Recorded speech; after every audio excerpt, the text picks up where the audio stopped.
Hello everyone. हम रोजगार publication की यूपी ट्रिपल एससी पेट 2020 बुक रिव्यू कर रहे हैं जो पेट पे आधारित है।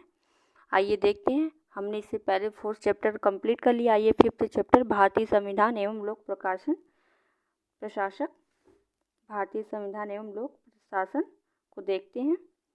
ठीक है, इसमें हम भारतीय संविधान की मुख्य विशेषताएं, राज्य के नीति निर्देशक तत्व, मौलिक अधिकार एवं कर्तव्य, संसदीय प्रणाली संघ एवं केंद्र शासित प्रदेश, केंद्र और राज्य के संबंध देखेंगे।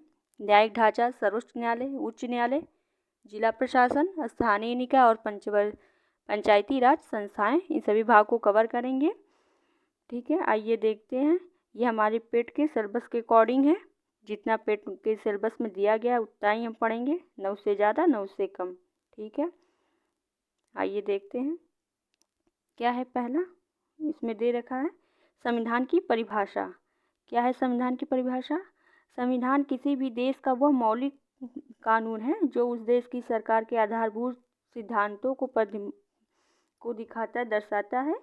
सरकार के विभिन्न अंगों को मुख्य कार्य और सरकार व नागरिकों के मन आपसी आदान प्रदान की रूपरेखा को निश्चित करता है। ये संविधान है।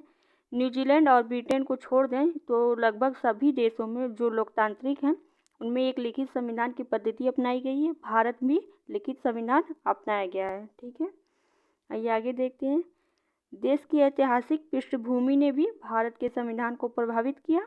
भारत के संविधान को भलीभांति समझने के लिए हमें ब्रिटिश शासन काल में हुए संवैधानिक विकास के बारे में जानना आवश्यक है। भारत के संवैधानिक विकास को हम 2 भागों में विभक्त कर सकते हैं। यानी कि हमें अगर संवैधानिक विकास के बारे में भारत के जानना है तो हमें पहले ब्रिटिश शासनकाल को जानना होगा। आइए देखते हैं। ब्रिटिश ईस्ट इंडिया कंपनी के अधीन भारत और ब्रिटिश शासक के अधीन भारत, ये क्या है? भारत का संवैधानिक विकास पर एक नज़र। आइए देखते हैं आगे क्या है। 2 भागों में विभक्त किया गया है। पहला, ब्रिटिश ईस्ट इंडिया कंपनी के अधीन 1773 से 1853 तक। दूसरा, ब्रिटिश क्राउन के अधीन भारत 1858 से 1947 तक। आपको याद होगा कि जब British east India company Bharat में आई, इनका रूपरेखा कब से हुआ? जब 1757 ईस्वी की प्लासी की लड़ाई हुई और 1764 ईस्वी में बक्सर का युद्ध हुआ, जिसमें अंग्रेजों ने इसमें अब जीत हासिल की और बंगाल पर ब्रिटिश ईस्ट इंडिया कंपनी के शासन शिकंजा अपना कस लिया। इसी शासन के अनुरूप इन अंग्रेजों ने समय समय पर कई सारे एक्ट पारित किए जो भारतीय विकास के लिए सीढ़ियाँ भी बनी। जैसे रेगुलेटिंग एक्ट है, ईस्ट इंडिया एक्ट है, चार्टर एक्ट है। ये सब अंग्रेजों द्वारा समय समय पर लाया गया था ताकि हम भारतीयों को अपने हित के लिए आकर्षित कर सके। ठीक है, 1757 की ईस्वी में जो प्लासी की लड़ाई हुई थी, इसमें कुछ इम्पोर्टेंट तथ्य हैं, आप अगर नहीं जानते तो देखिए। जैसे सिराजुद्दौला और अंग्रेजों के बीच संघर्ष हुआ प्लासी के युद्ध में 23 जून 1757 को हुआ। इसके कई कारण हैं। पहला कारण है कि अंग्रेजों ने कृष्ण वल्लभ को जो शरण दी, जिस पर घसीटा बेगम के खजाने को चुराने का आरोप लगा था, उसको अंग्रेजों ने शरण दे दी। ये पहला मुद्दा था। दूसरा था कि अंग्रेज भारतीय व्यापारियों को भी फ्री पास देना प्रारंभ कर दिए। यानी कि पहले व्यापारियों के लिए एक पास लगाया जाता था, कुछ उनको धन देना होता था, तभी वो अपने व्यापार को यहाँ से वहाँ कर सकते थे। तो ये अंग्रेज क्या किए, उन्हें फ्री पास दे दिए। थर्ड क्या था कि सिराजुद्दौला को जो मना करने के बाद भी अंग्रेजों ने कलकत्ता में दुर्ग उनका निर्माण करने लगे, तो ये भी एक कारण था। और सिराजुद्दौला ने 4 जून 1756 को कासिम बाजार पर आक्रमण करके उस पर अपना अधिकार कर लिया था। ये भी अंग्रेजों के बीच संघर्ष का एक मामला था। नेक्स्ट था कि कलकत्ता में हालवेल की सेना को भी सिराजुद्दौला ने पराजित करके कलकत्ता का नाम बदलकर अली नगर कर रखा था। तो ये भी एक इम्पॉर्टेंट था। सबसे इम्पॉर्टेंट ये था कि सिराजुद्दौला ने 20 जून 1756 ईस्वी को 18 गुणे 14 गुणे 17 के कमरे में 146 अंग्रेजों को बंद कर दिया और सुबह तक केवल 23 लोग ही उसमें जीवित हो गए रहे थे। छोटा सा कमरा था, इस घटना को काल कोठरी कांड से भी नाम से भी जाना जाता है, जिससे अंग्रेजों काफ़ी आहत हुए इस घटना से। और इस घटना का जिक्र हालवेल ने अपनी एलाइव द वंडर पुस्तक है, उस बुक है, उसमें इस घटना का जिक्र किए हैं। आइए आगे क्या था कि 9 फरवरी 1757 को सिराजदौल्ला ने अलीगढ़ की संधि के लिए बाध्य किया गया। ठीक है। फिर 23 जून 1757 को प्लासी के मैदान में भागीरथी नदी के किनारे क्लाइव ने सिराजदौल्ला को पराजित कर दिया, जिससे इसे प्लासी के युद्ध के नाम से भी जाना जाता है।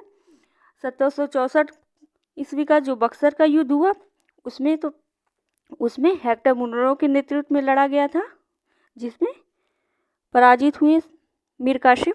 प्लासी का युद्ध तो एक षड्यंत्र का परिणाम था, लेकिन बक्सर का जब युद्ध हुआ तो अंग्रेज इसमें अनुशासित हुआ, अपनी आधुनिक फौज के साथ इसमें विजय हुए थे। इसलिए बक्सर के युद्ध में विजय के बाद ही भारत में वास्तविक रूप से ब्रिटिश जो सत्ता थी स्थापित हुई थी। फिर 1765 ईस्वी में मीर जाफर की भी मृत्यु हो गई। ठीक है। उसके बाद नजमुद्दौला को बंगाल का गवर्नर बनाया गया था। ठीक है। आगे आइए देखते हैं क्या है रेगुलेटिंग एक्ट अपने टॉपिक पे। पहला क्या है रेगुलेटिंग एक्ट। इसमें क्या था कि इस एक्ट के अंतर्गत कलकत्ता की जो प्रेसिडेंसी थी, एक से अधिक सरकार स्थापित किए गए, जिसमें गवर्नर जनरल और उसकी परिषद के 4 सदस्य भी शामिल थे, जो अपनी सत्ता के उपयोग संयुक्त रूप से करते थे। इसकी कुछ मुख्य बातें थी रेगुलेटिंग एक्ट 1773 की। इसमें पहला क्या था कि कंपनी के शासन पर संसदीय नियंत्रण स्थापित किया गया और बंगाल के गवर्नर को 3 प्रेसिडेंसियों गवर्नर जनरल के रूप में स्थापित किया गया। कलकत्ता में एक सुप्रीम कोर्ट की स्थापना की गई थी। ये इम्पॉर्टेंट है जो रेगुलेटिंग एक्ट 1773 में अपनाए गए थे। नेक्स्ट था ईस्ट इंडिया एक्ट 1784। इसमें क्या था, इस एक्ट के द्वारा दोहरी सरकार का प्रारंभ किया गया, यानी दोहरी शासन व्यवस्था अपनाई गई। कोर्ट ऑफ डायरेक्टर्स यानी व्यापारिक मामलों के लिए और बोर्ड ऑफ कंट्रोल राजनीतिक मामलों के लिए ये 2 प्रशासक अपनाए गए। ठीक है। आइए नेक्स्ट है चार्टर एक्ट 1793। इस अधिनियम में क्या था कि इसके द्वारा नियंत्रण बोर्ड के सदस्यों और कर्मचारियों के जो वेतन थे और भारतीय राजस्व में से देने की व्यवस्था की गई। यानी कि जो इससे पहले जो नियंत्रण बोर्ड बनाए गए थे, बोर्ड ऑफ कंट्रोल, ठीक है, जो 1784 में बनाए गए थे, बोर्ड ऑफ कंट्रोल राजनीतिक मामलों के लिए, उसको जो पैसे देने थे, वेतन जो देना था, अब वो भारतीय राजस्व से ही देना इसमें तय किया गया। नेक्स्ट है चार्टर एक्ट 1813।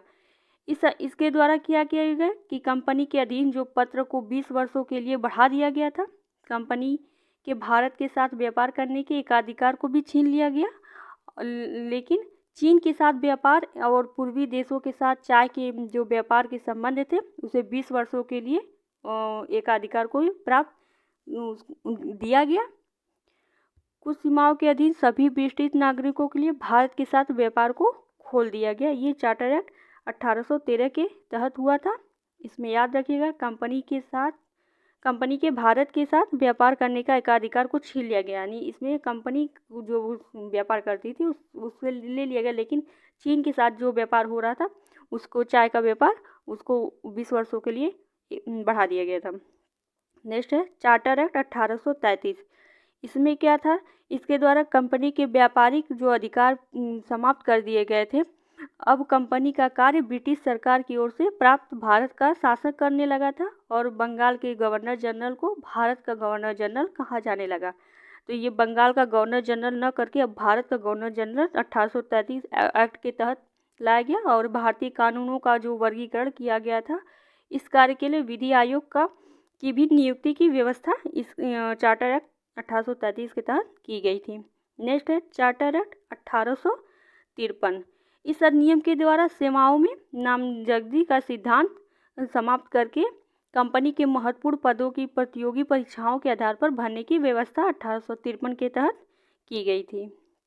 ठीक है। फिर इसके बाद आया ब्रिटिश क्राउन के अधीन भारत 1858 नेक्स्ट है ब्रिटिश क्राउन के अधीन भारत 1858 से 1947 तक। आइए देखते हैं इसमें क्या है। इसमें इम्पोर्टेंट ये था कि जब 1857 का विद्रोह हुआ कैनिंग के समय काल में, तो उस टाइम पे ब्रिटिश ईस्ट इंडिया कंपनी के अधीन भारत था। तो जब ये 1857 का विद्रोह हुआ तो उससे काफ़ी ब्रिटिश सरकार को काफ़ी नुकसान हुआ, जिससे अब कंपनी के हाथों से वो सत्ता छीन के अब ब्रिटिश क्राउन खुद अपने हाथों में ले लिया। 1857 के विद्रोह के बाद ही ये एक्ट आया, गवर्नमेंट एक्ट ऑफ इंडिया 1858। तो 1857 का विद्रोह क्या था, इसके कुछ मुख्य कारण थे। आइए हम जानते हैं क्या क्या मुख्य कारण थे। पहला कारण तो ये था कि वेलेजली की जो सहायक समिति थी, इसके तहत सर्वप्रथम हैदराबाद का विलय, यानी कि जो ये कई क्षेत्रों को अपने साथ विलय कर लेते थे, मिला लिया करते थे। दूसरा था कि वेलेजली द्वारा यह नियम लाया गया कि अगर भारतीयों को अंग्रेजी सेना में शामिल होना है तो उसके सिर के बाल और मूंछ मुड़वा कर ही शामिल होना होगा। और इससे क्या हुआ, भारतीयों के धार्मिक को आहत पहुंची कि सिर के बाल और मूंछ मुड़वाना अनिवार्य कर दिया गया। तीसरा कारण था कि जो वेल्लोर में 10 जुलाई 1806 को 59वीं छावनी के जो सैनिकों ने चमड़े की टोपी के प्रयोग से मना कर दिया और दबाव डालने पर भी उन लोगों ने सर्वप्रथम विद्रोह किया था। चौथा कारण था कि 1824 में एमहर्स्ट के शासनकाल में बैरकपुर की 47वीं छावनी के सैनिक ने बर्मा जाने से मना कर दिया। जब दबाव डाला गया तो इन्होंने भी विद्रोह कर दिया था।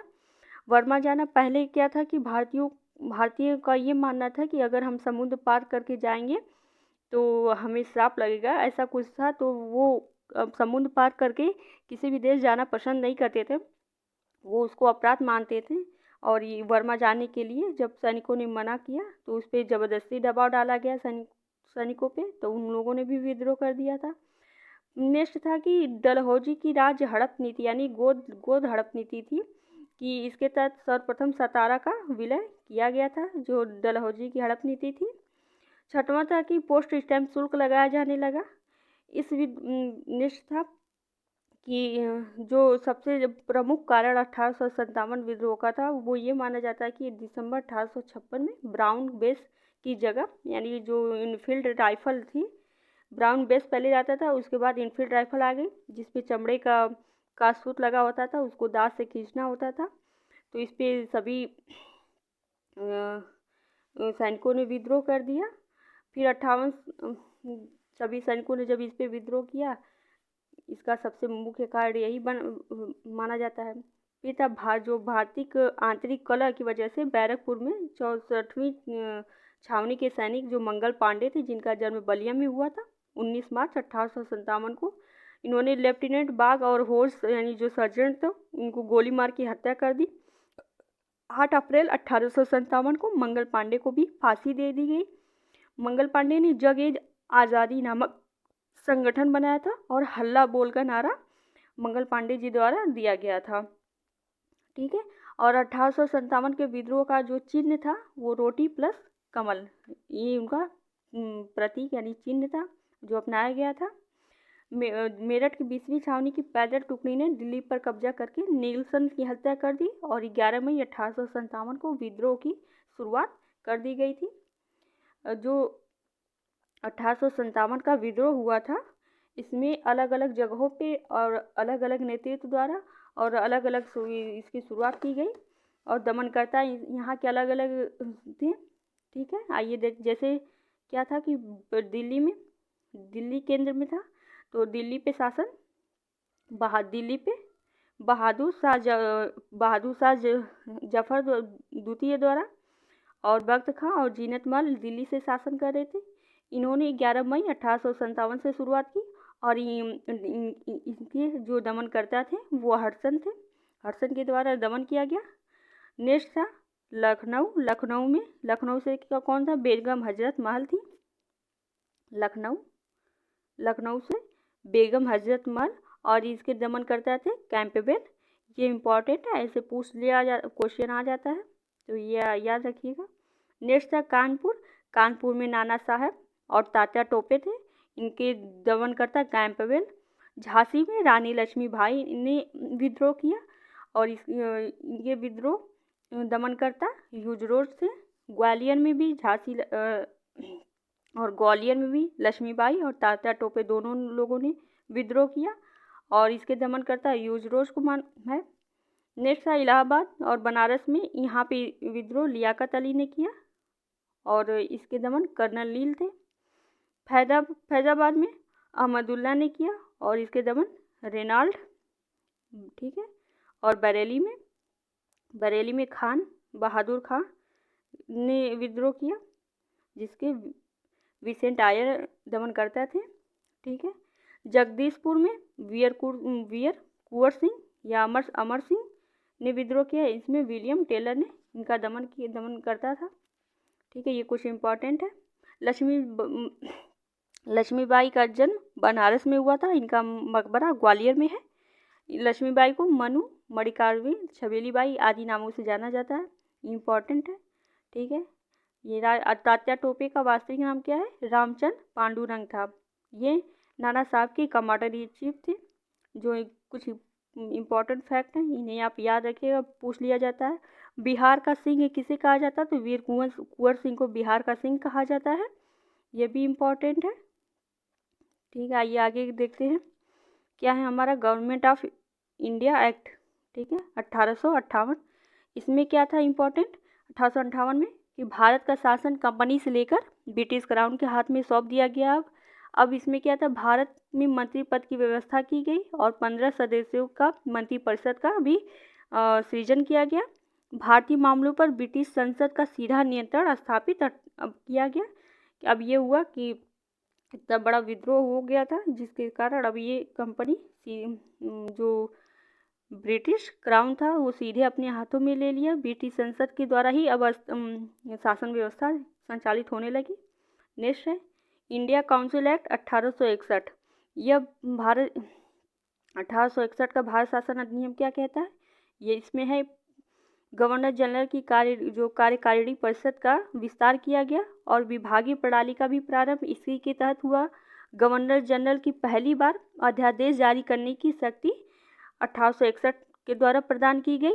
गवर्नर जनरल को बंगाल और उत्तर पश्चिम सीमा प्रांत और पंजाब के विधान परिषद स्थापित करने की शक्ति 1861 इंडिया काउंसिल एक्ट के तहत दी गई।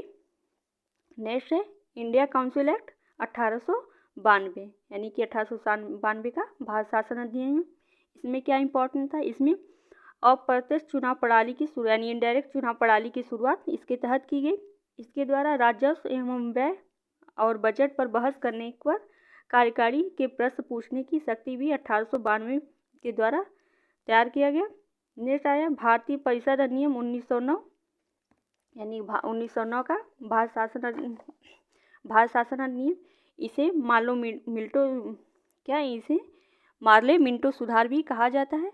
इसमें पहली बार मुस्लिम समुदाय के लिए अलग से प्रतिनिधित्व का उपबंध इसी के तहत किया गया था। 1909 के तहत भारतीयों को भारत सचिव और गवर्नर जनरल के कार्यकारी परिषद में नियुक्ति पहली बार इसी 1909 के तहत दी गई। केंद्रीय और प्रांतीय विधान परिषदों में पहली बार बजट पर वाद विवाद करने और सार्वजनिक हित का जो विषयों पर प्रस्ताव पेश करने और पूरक प्रश्नों को पूछने और मत देने का अधिकार 1909 भारत शासन अधिनियम के तहत लाया गया। प्रांतीय विधान परिषदों की संख्या में भी वृद्धि 1909 में ही की गई थी। आइए नेक्स्ट देखते हैं क्या भारत शासन अधिनियम 1935। ये इम्पोर्टेंट है, इससे बहुत सारे क्वेश्चन पूछ लिए जाते हैं। इससे पहले आया था 1919 का भारत शासन अधिनियम जिसे मांटे चेम्सफोर्ड सुधार भी कहते हैं, ठीक है। इससे पहले 1919 का भी भारत शासन अधिनियम 1919 भी आया था, इसमें माउंटेन चेम्सफोर्ड सुधार करते हैं। इसी के द्वारा 1919 के द्वारा ही केंद्र में द्विसदनात्मक विधानसभा की स्थापना की गई, जिसमें पहला राज्य परिषद और दूसरा केंद्रीय विधानसभा स्थापित किया गया। इसमें राज्य परिषद की संख्या कितनी थी? इसमें राज्य परिषद की संख्या 60 थी, जिसमें 34 निर्वाचित होते थे और उनका कार्यकाल 5 वर्ष का होता था। नेक्स्ट था केंद्रीय विधानसभा। इसके सदस्य 145 थे और उसमें 104 निर्वाचित और 41 मनोनीत किए गए।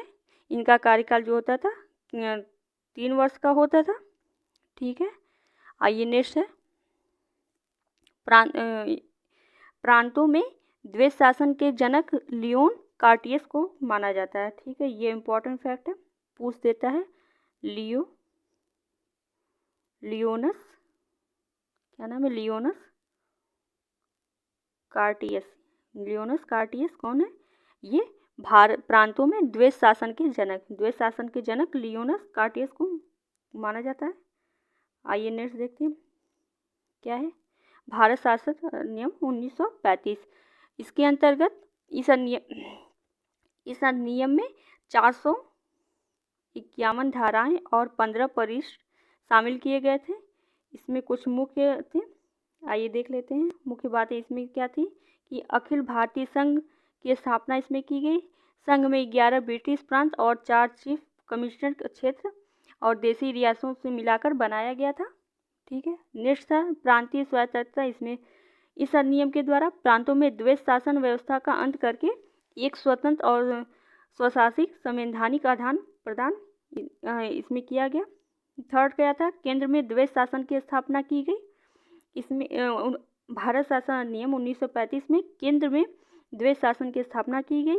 ठीक है, चौथा क्या था, इसमें संघीय न्यायालय की व्यवस्था की गई। इसी अधिनियम के तहत संघीय न्यायालय की स्थापना की गई थी। नेक्स्ट ब्रिटिश शासन। भारत अधिनियम 1935 में ब्रिटिश संसद की सर्वोच्चता यानी ब्रिटिश को ही सर्वोच्च माना गया। भारत परिषद का अंत इस अधिनियम के द्वारा ही भारत में परिषद का अंत कर दिया गया और सांप्रदायिक निर्वाचन पद्धति का विस्तार इसी के तहत किया गया था। ये इम्पोर्टेंट है, पूछता है सांप्रदायिक निर्वाचन पद्धति का विस्तार किस अधिनियम के तहत लाया गया था, तो वो 1935 के अधिनियम के तहत लाया गया था। इसमें क्या था, संघीय और प्रांतीय जो व्यवस्थापिका के विभिन्न जो प्रतिनिधित्व थे देने के लिए सांप्रदायिक निर्वाचन पद्धति जारी किया गया और इसमें उसका विस्तार करके आंग्ला भारतीय यानी जो भारतीय, ईसाई, यूरोपियन और हरिजन के लिए भी इसमें विस्तार किया गया था। ठीक है, आइए आगे का देखते हैं। अगस्त प्रस्ताव 1940। अगस्त प्रस्ताव कब आया था? ये 1940 में आया था। नेक्स्ट किप्स प्रस्ताव 1942 में। कैबिनेट मिशन 1946 में। माउंटबेटन योजना 1947 में माउंटबेटन योजना लाई गई थी। ठीक है, इसमें क्या था, ब्रिटिश शासन ने 4 जुलाई 1947 को भारतीय स्वतंत्रता अधिनियम पारित करवाया और 18 जुलाई 1947 को इसे स्वीकृति दे दी गई थी। ठीक है, माउंटबेटन योजना के तहत ही 15 अगस्त 1947 को भारत और पाकिस्तान 2 अधिराज्य बना दिए गए थे। ठीक है, आइए आगे देखते हैं। इसमें क्या है, भारत में संवैधानिक विकास की प्रक्रिया अंग्रेजों के आगमन के प्रारंभ हुई थी। सही 1600 ईस्वी में अंग्रेज व्यापार में व्यापारियों के रूप में आए। उन्होंने यहाँ ईस्ट इंडिया कंपनी का गठन किया। ठीक है, 1600 में पहले अंग्रेजों का सिर्फ व्यापार करने आए थे, भारत में व्यापार करने आए थे। ईस्ट इंडिया कंपनी जो आई थी व्यापार के मकसद से आई थी। महारानी एलिजाबेथ के एक चार्टर प्राप्त किया और इसके अंदर ईस्ट इंडिया कंपनी ने व्यापारिक अभियान भेजने का अधिकार मिल गया और यह प्रारंभ 15 वर्ष के लिए और बाद में 20 वर्षों के लिए इन्हें प्रदान किया गया था। आइए नेक्स्ट देखते हैं क्या है इसमें। स्थापना के समय कंपनी के कुल 217 भागीदार थे। इस कंपनी का सारा प्रशासन एक परिषद को सौंपा गया जिसे गवर्नर और उप गवर्नर और 24 अन्य सदस्य इसमें शामिल होते थे। बाद में इस पर्सन के बोर्ड ऑफ डायरेक्टर्स निदेशक मंडल के नाम से भी जाना जाता। ठीक है, तो ये हमने पढ़ा था कि बोर्ड ऑफ कंट्रोल और board of director 1784 east India act के तहत लाया गया था। फिर नेक्स्ट क्या था, कंपनी ने स्थानीय शासकों से जमीन व अन्य सुविधाएं प्राप्त करके अपने स्थान पर व्यापार केंद्र स्थापित किए। कंपनी के संचालन के लिए इसे कानून बनाने और आदेश जारी करने का अधिकार भी प्रदान कर दिया गया। नेक्स्ट क्या था, इस प्रकार 18वीं शताब्दी के मध्य तक कंपनी एक व्यापारिक संस्थान के रूप में कार्य करती रही, परंतु मुगल साम्राज्य के पतन के बाद देश की बदहाली का लाभ उठाकर महाद्वीप पर अपना आधिपत्य स्थापित कर लिया। 1857 के प्लासी और 1864 का बक्सर के युद्ध पे विजय के पश्चात भारत में ब्रिटिश शासन पूरी तरह से स्थापित हो गया। 1864 में कंपनी ने शाह आलम से बंगाल, बिहार और उड़ीसा की दीवानी प्राप्त कर ली, जिसके फलस्वरूप उसे वसूली और दीवानी के मामले का न्याय प्राप्त करने का अधिकार भी हो गया। इस प्रकार इन सब गतिविधियों के पश्चात ही ब्रिटिश राज ने कंपनी की गतिविधियों को संचालित करने के उद्देश्य से अनेक चार्टर और अधिनियम लागू किए थे। ठीक है, समय समय पर ये अपने अनुरूप सभी कानूनों को अपने लागू करती थी। ये कानून अब इसी के अनुरूप कार्य किया जाएगा। जैसे हमने आगे देखा ही अधिनियम 1773 रेगुलेटिंग एक्ट। इसमें कई मायनों में भारत के संवैधानिक विकास की दिशा अंग्रेजी शासन द्वारा महत्वपूर्ण कदम माना गया। इसके पश्चात 1784 का प्रिंसिपिया एक्ट, 1813, 33, 1853 चार्टर एक्ट, 1857 के बाद कंपनी की समस्त गतिविधियां ब्रिटिश राज को सौंप दी गई। ठीक है, 1858 के पश्चात ब्रिटिश सरकार ने भारत के प्रशासन के लिए अनेक कानून पास किए। ठीक है, इसके बाद इन्होंने 1861, 1892, 1909, 1919, 1935 ये एक्ट पास किए गए। भारतीय की स्वतंत्रता व अपने संविधान की मांग को देखते हुए ब्रिटिश सरकार ने 15 अगस्त 1947 को भारत को स्वतंत्रता दे दी। भारतीय संविधान को निर्मित करने में 2 वर्ष 11 माह और 18 दिन का समय लगा। संविधान को 26 नवंबर 1949 को संविधान सभा द्वारा अंगीकृत किया गया था। यह इम्पोर्टेंट डेट है, इसे याद रखिएगा। पूछ लिया जाता है कि संविधान दिवस कब मनाया जाता है। 26 नवंबर 1949 को संपन्न हुआ। इस 26 नवंबर को संविधान दिवस के रूप में भी मनाया जाता है। 26 नवंबर हमारा संविधान बनकर कब तैयार हुआ, तो 26 नवंबर 1949 को। ऐसे करके इम्पोर्टेंट है, पूछ लिया जाता है क्वेश्चन। आइए देख लेते हैं भारतीय संविधान की प्रमुख विशेषताएं क्या क्या रही हैं। इसमें जो इम्पोर्टेंट है ये देखते हैं। विश्व का एक विशिष्ट संविधान, यानी कि सबसे बड़ा संविधान किसका है, इंडिया का है। क्या है, भारत का संविधान विश्व के सबसे विशिष्ट संविधानों में से सबसे बड़ा है। इसका विशालतम प्रमुख कारण यह है कि केंद्रीय और प्रांतीय दोनों सरकारों का गठन व उनकी शक्तियों का विस्तृत वर्णन किया गया है।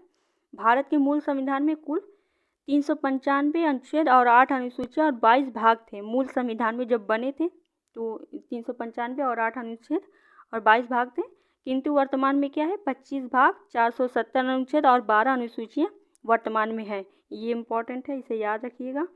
आइए नेक्स्ट देखते हैं, लिखित संविधान क्या है विशेषता। लिखित संविधान लिखित या अलिखित दोनों भी हो सकते हैं।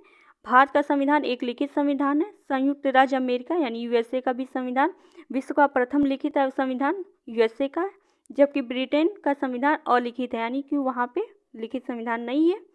नेक्स्ट देखते हैं, 3 संसदीय शासन प्रणाली। संसदीय शासन प्रणाली, भारत का संविधान देश में संसदीय व्यवस्था का प्रयोजन करता है, जिसमें राष्ट्रपति नाम मात्र का अध्यक्ष और वास्तविक कार्यकारी शक्तियाँ प्रयोग प्रधानमंत्री परिषद द्वारा होती है। संसदीय शासन प्रणाली सर्वप्रथम इंग्लैंड में विकसित हुई। भारत में संविधान द्वारा इंग्लैंड के समान संसदीय शासन प्रणाली की स्थापना की गई है। एक सशक्त केंद्र वाली संघीय व्यवस्था क्या है, भारत का संविधान एक ऐसी संघीय व्यवस्था का प्रावधान करता है जिसमें केंद्र बहुत शक्तिशाली है, परंतु भारत के संविधान में कहीं भी संघीय शब्द का प्रयोग नहीं किया गया है। भारतीय संविधान में संगठनात्मक संविधान के सभी प्रमुख लक्षण जैसे शक्तियों का विभाजन, लिखित संविधान, संविधान की सर्वोच्चता, अपरिवर्तनशीलता, स्वतंत्र न्यायपालिका विद्यमान है, किंतु इसमें एकात्मक संविधान की प्रवृत्ति भी है, जैसे एकल नागरिकता, राज्यपाल की नियुक्ति, आपातकालीन उपबंध, अखिल भारतीय सेवाएं आदि सभी मौजूद हैं, जिसके कारण भारतीय संविधान संगठनात्मक होते हुए भी एकात्मक प्रवृत्ति धारण करता है। नेक्स्ट है मूल अधिकार। भारत का संविधान नागरिकों को विस्तृत मौलिक अधिकार प्रदान करता है। राज्य कोई भी ऐसा कानून नहीं बना सकता जिसमें नागरिकों के अधिकार सीमित हो, उन्हें न्यायिक संरक्षण प्राप्त करता है। भारतीय संविधान के भाग 3 में कुल 6 मूल यानी मौलिक अधिकार दिए गए हैं, जो 12 से 35 तक वर्णित है। भारतीय संविधान में मूल अधिकारों का प्रावधान अमेरिकी संविधान से लिया गया है। ठीक है, ये इम्पोर्टेंट फैक्ट है। आइए आगे देखते हैं, राज्य के नीति निर्देशक तत्व। ये सब हम विशेषताएं देख रहे हैं, अभी इसे बात आगे चल के पूरा पढ़ेंगे क्या क्या है। आइए देखते हैं। संविधान ने कुछ राज्य के नीति निर्देशक सिद्धांतों का भी उल्लेख किया है। इसका उद्देश्य क्या है? कल्याणकारी राज्य स्थापित करना और लोकतंत्र को सामाजिक व आर्थिक आधार प्रदान करना। संविधान के भाग 4 में अनुच्छेद 36 से 51 तक राज्य के नीति DPSP का उल्लेख किया गया है। भारतीय संविधान में नीति निर्देशक तत्वों को आयरलैंड से लिया गया है, ये इम्पोर्टेंट है। मूल अधिकारों के विपरीत इसे न्यायिक संरक्षण प्राप्त नहीं है, यानी ये बाध्यकारी नहीं है। मौलिक कर्तव्य क्या होते हैं? भारत के संविधान में नागरिकों के मौलिक कर्तव्य का उल्लेख है। मौलिक कर्तव्य का उल्लेख मूल संविधान में तो नहीं था, लेकिन सरदार सरोवर सिंह समिति के सिफारिश पे 42वें संविधान संशोधन द्वारा मूल कर्तव्य को भाग 4 क के और अनुच्छेद 51 क में जोड़ा गया। वर्तमान कुल 10 मूल कर्तव्य को शामिल किया गया। ठीक है, ये रूस से लिया गया है। नेक्स्ट, स्वतंत्र न्यायपालिका। संविधान एक स्वतंत्र न्यायपालिका की स्थापना करता है। भारत का सर्वोच्च न्यायालय नागरिकों के मौलिक अधिकारों की गारंटी देता है। देश का शासन संविधान के प्रावधानों के अनुसार चलाया जा सकता है। इसे सुनिश्चित करने का कार्य भी न्यायपालिका ही करती है। नेक्स्ट है कठोरता व लचीलेपन का मिश्रण। भारत का संविधान कठोर व लचीलेपन का दोनों का मिश्रण है, अनोखा है। भारत के संविधान में जब संशोधन आसानी से किए जा सकते हैं तो उस स्थिति में भी उसे लचीला संविधान माना जाता है, और जब संशोधन की प्रक्रिया जटिल होती है तो उस स्थिति को उसे कठोर माना जाता है। नेक्स्ट है एकल नागरिकता। भारत के संविधान सभी नागरिकों को एक समान नागरिकता प्रदान करता है। कोई भी व्यक्ति सिर्फ भारत का नागरिक होता है, न कि किसी राज्य का। कोई भारत के किसी भी राज्य में जन्मा हो, उसको समान रूप से भारत का नागरिक ही कहा जाता है। लेकिन वैसे न्यूजीलैंड आदि देशों में ऐसा नहीं है, वहाँ पे दोहरी नागरिकता होती है। एक केंद्र की अलग नागरिकता और राज्य की अलग नागरिकता होती है। आइए नेक्स्ट देखते हैं। सार्वजनिक वयस्क मताधिकार। संविधान सभी वयस्क नागरिकों को जिनकी आयु 18 वर्ष से ऊपर है बिना भेदभाव के मतदान का अधिकार प्रदान करता है। वयस्क मताधिकार को अपनाना संविधान की एक क्रांतिकारी विशेषता है। वयस्क मताधिकार की न्यूनतम आयु 21 वर्ष थी, जिसे 61वें संविधान संशोधन 1989 द्वारा घटाकर 18 वर्ष कर दिया गया। ठीक है, ये इम्पोर्टेंट बात। भारत में महिला पुरुष दोनों को समान रूप से अधिकार देने का प्रावधान जब संविधान सभा बना तभी से है। लेकिन अमेरिका में कुछ ऐसे देश ऐसे हैं जहाँ पे महिलाओं को मतदान देने का अधिकार नहीं था। यहाँ तक कि अमेरिका भी जब मूल रूप से बना था संविधान, वहाँ पे भी महिलाओं को अधिकार देने का प्रावधान नहीं था।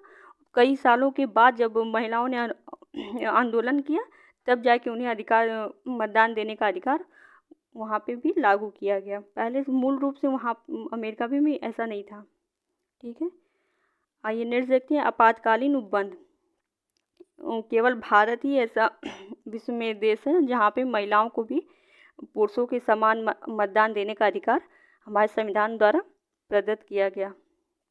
नेक्स्ट है संकट काल में आपातकालीन स्थितियों से निपटने के लिए भारतीय संविधान में राष्ट्रपति को विस्तृत अधिकार दिए गए। भारतीय संविधान के भाग 18 के तहत 3 प्रकार के आपातकालीन उपबंध किए गए, यानी आपातकालीन स्थितियों को निपटने के लिए उपबंध बनाए गए हैं। पहला क्या है? युद्ध या बाहरी आक्रमण, सशस्त्र विद्रोह की स्थिति में अनुच्छेद 352 राष्ट्रीय आपातकाल की घोषणा करता है। सेकेंड है राज्यों में संवैधानिक व्यवस्था भंग हो जाने पर 356 राष्ट्रपति शासन की व्यवस्था करता है। तीसरा है भारत की वित्तीय स्थिरता, वित्तीय संकट होने पर अनुच्छेद 360 वित्तीय आपातकाल की घोषणा करता है, जो कि अभी तक एक भी बार लगा नहीं है। ठीक है, आइए नेक्स्ट देखते हैं। एकीकृत न्यायपालिका। संविधान एकीकृत न्यायपालिका का प्रावधान करता है, जिसमें शिखर पर सर्वोच्च न्यायालय है और सर्वोच्च न्यायालय के अधीन राज्य स्तर पर उच्च न्यायालय की व्यवस्था है, और उच्च न्यायालय के अधीन जिला न्यायालयों का प्रावधान किया गया है। यानी पहले सर्वोच्च न्यायालय, फिर राज्य के उच्च न्यायालय और फिर जिला न्यायालय के अधीन आते हैं। ठीक है, आइए नेक्स्ट देखते हैं। संविधान की सर्वोच्चता। भारत संविधान सर्वोपरि है क्योंकि सरकार के सभी अंग उसी से अपनी शक्तियाँ हासिल करते हैं। ब्रिटेन में संसद की सर्वोच्चता व अमेरिका में न्यायपालिका की सर्वोच्चता है, किंतु भारत में संविधान की सर्वोच्चता को स्थान दिया गया है। ठीक है, आइए नेक्स्ट देखते हैं। 15वां क्या है, पंचायती राज की स्थापना की गई। भारत में न केवल पंचायती राज की स्थापना की गई बल्कि उसे संवैधानिक स्वरूप भी प्रदान किया गया है। पंचायती राज को यह संवैधानिक स्वरूप 1992 के 73वें संविधान संशोधन द्वारा 24 अप्रैल 1993 को प्रदान किया गया। उस वर्ष 1993 में 74वें संविधान संशोधन द्वारा शहरी क्षेत्रों में स्थानीय संस्थाओं को संवैधानिक स्वरूप प्रदान किया गया था। आइए नेक्स्ट देखते हैं। राजस्थान ही देश का पहला राज्य है जहाँ पे पंचायती राज व्यवस्था की स्थापना की गई। राजस्थान के नागौर जिले से इसका उद्घाटन 2 अक्टूबर 1959 को राजस्थान के नागौर जिले से किया गया था। 2 अक्टूबर गांधी जयंती के दिन किया गया। इस प्रकार इन सभी विशेषताओं से स्पष्ट होता है कि भारत का संविधान एक ऐसा आदर्श दस्तावेज है जिसमें सिद्धांत और व्यवहारिकता का श्रेष्ठ समन्वय मिलता है। ठीक है, आइए नेक्स्ट देखते हैं। राज्य के नीति निर्देशक तत्व, इसमें क्या क्या इंपॉर्टेंट है। राज्य के नीति निर्देशक तत्व यानी DPSP, इसमें क्या इंपॉर्टेंट है। भारत संविधान के भाग 4 में राज्य के नीति निर्देशक तत्व संविधान के भाग 4 में इसका उल्लेख है। अनुच्छेद 36 से 51 के तहत राज्य के नीति निर्देशक तत्वों का वर्णन किया गया है। नेक्स्ट है, इसे कहाँ आयरलैंड से ग्रहण किया गया, यानी आयरलैंड के द्वारा वहाँ से अपनाया गया है। नीति निर्देशक सिद्धांतों का मुख्य उद्देश्य क्या है। लोकतंत्र को वास्तविक बनाने के लिए सामाजिक व आर्थिक आधार प्रदान करना और लोक कल्याणकारी राज्य की स्थापना करना इसका मुख्य उद्देश्य है। इसमें संविधान का दर्शन निहित है। संविधान का दर्शन राज्य के नीति निर्देशक तत्वों में निहित है। ठीक है, आइए नेक्स्ट देखते हैं। इन सिद्धांतों को न्यायालयों द्वारा लागू नहीं कराया जा सकता, लेकिन कानून बनाते समय इन तत्वों का प्रयोग करना राज्य का कर्तव्य होगा। यानी कि ये न्यायालयों द्वारा लागू नहीं किया जाता, लेकिन जब भी राज्य सरकार कोई भी नया कानून बनाएगी, ठीक है, तो उसे DPSP को ध्यान में रखकर ही बनाएगी। नीति निर्देशक सिद्धांतों को मुख्यतः 3 श्रेणियों में बांटा गया है। कौन कौन से हैं। पहला है समाजवादी सिद्धांत, नेक्स्ट है गांधीवादी सिद्धांत, थर्ड है उदारवादी सिद्धांत। राज्य के निर्देशक सिद्धांत दिए गए, आइए देख लेते हैं कौन कौन से हैं। पहला है 36 से 51 के तहत इसमें वर्णित है टोटल। आइए देखते हैं। अनुच्छेद 36 नीति निर्देशक तत्वों के संदर्भ में राज्य की परिभाषा को परिभाषित। अनुच्छेद 36 राज्य की परिभाषा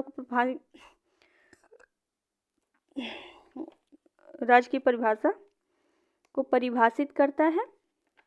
ठीक है, नीति निर्देशक तत्व न्यायालय द्वारा लागू तो नहीं किया जाता, लेकिन इसे वैधानिक शक्ति भी प्राप्त नहीं है। ठीक है, ये इम्पोर्टेंट फैक्ट है। अनुच्छेद 38 क्या कहता है। राज्य लोक कल्याणकारी की अभिवृद्धि के लिए समाज व्यवस्था का निर्माण करेगा जिसमें राज्य के नागरिकों को सामाजिक, आर्थिक और न्यायिक न्याय मिल सके। नेक्स्ट है अनुच्छेद 39 का समान न्याय व निःशुल्क विविध सहायता समान कार्य के लिए समान वेतन की व्यवस्था इसके तहत की गई है। नेक्स्ट है अनुच्छेद 39 ख सार्वजनिक धन का स्वामित्व व नियंत्रण करने का अधिकार।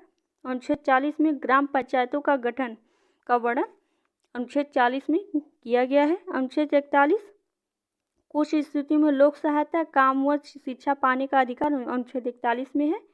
नेक्स्ट है अनुच्छेद 42 यानी काम का न्यायपूर्ण व मानवता अनुकूल दशाओं का तथा मातृत्व सहायता प्रदान करना अनुच्छेद 42 में वर्णन है।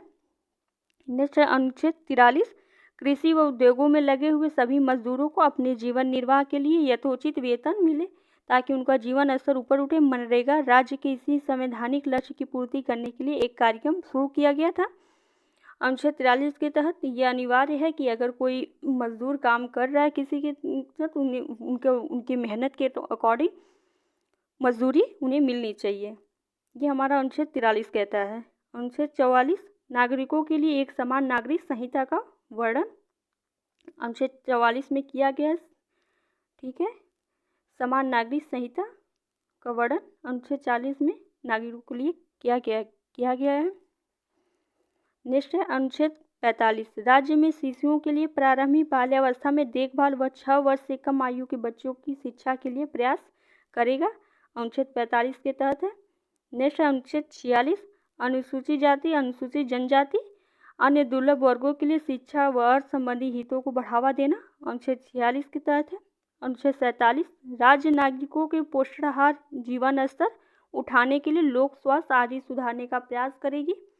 अनुच्छेद 47 में वर्णित है। नेक्स्ट है अनुच्छेद 48 कृषि व पशुपालन का संगठन। 48 का पर्यावरण का संरक्षण, वन संवर्धन व वन जीवों का संरक्षण करने के लिए इसमें वर्णन है। अनुच्छेद 48 का में वनों से संबंधित, पर्यावरण से संबंधित अनुच्छेद 48 का। नेक्स्ट है अनुच्छेद 49 राष्ट्रीय महत्व के स्मारकों, स्थानों व वस्तुओं का संरक्षण करना राज्य का कर्तव्य होगा। ठीक है, अनुच्छेद 49 में कहा गया है। नेक्स्ट है अनुच्छेद 50 कार्यपालिका व न्यायपालिका में विभाजन है अनुच्छेद 50 में।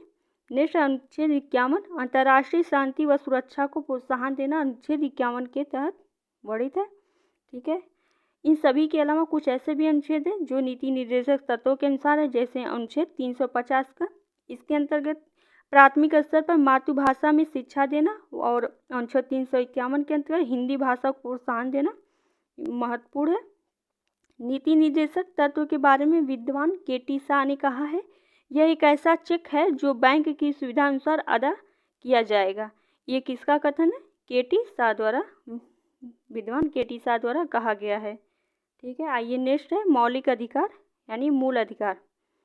ठीक है, हमारे मूल अधिकार क्या क्या है इसको हम नेक्स्ट भाग में कवर करेंगे। ये वीडियो आपको कैसा लगा आप हमें कमेंट करके ज़रूर बताइएगा।